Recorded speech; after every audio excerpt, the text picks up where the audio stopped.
Na splošno pa mislim, da je treba tem trendom, ki se razvijajo in širijo svetlobno hitrostjo, slediti, spremljati, kje so mladi aktivni in jih na teh platformah, če se le da, tudi nagovarjati. Mladi so namreč izjemno zahtevno občinstvo, mogoče tudi še največji izziv za tradicionalne medije, ker so pravzaprav z internetom, s pametnimi telefoni in vso to tehnologijo odraščali, pa tudi zato, ker jim je nekatera področja sicer težko približati. Za njihovo pozornost se je treba boriti, poskrbeti, da do določenih vprašanj ne bodo apatični, ampak da bodo nekoč postali tudi kritična javnost.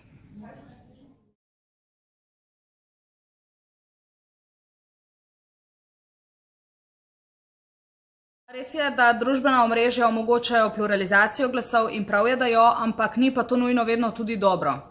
Pod vsebinami, ki so objavljene na spletnih straneh, tudi povsem konkretno prispevki iz naših oddaj, se zelo pogosto razvijajo debate, ki niso nujno konstruktivne, ki so neko pavšalno pljuvanje in zdi se mi, da včasih te debate prestopijo tudi vse meje dobrega okusa, da je možnost interaktivnosti pravzaprav izgubila svoj osnovni namen in to je tudi razlog, da komentarjev pod svojimi prispevki ne berem oziroma berem zelo redko.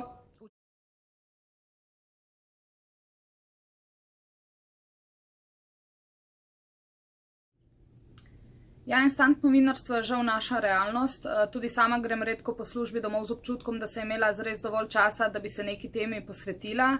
In tudi v mislih nenehno biješ neko bitko med tem, kar veš, da bi moral mogoče še narediti in zavedanjem, da si naredil vse, kar si pač v danih okoliščinah lahko. Potrudiš se, da zbereš kar največ relevantnih podatkov, odzivov, da zajameš pomembne vidike in daš gledalcu vsaj uravnoteženo vsebino.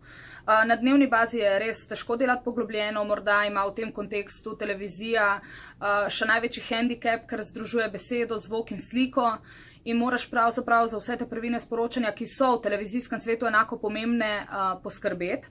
In seveda, če tekaš pač po terenu in si prizadevaš za čim boljšo sliko, potem se pač zgodi, da kakšna minuta tudi zmanjka za vsebino.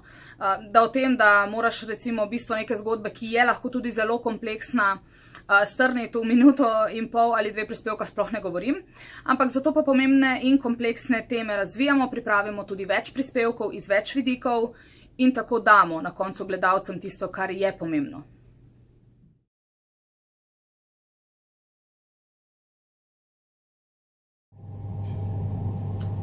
Ja, ta nagrada mi pomeni zelo veliko. Je eno zaupanje v moje delo, ena podpora stanovske organizacije za naprej.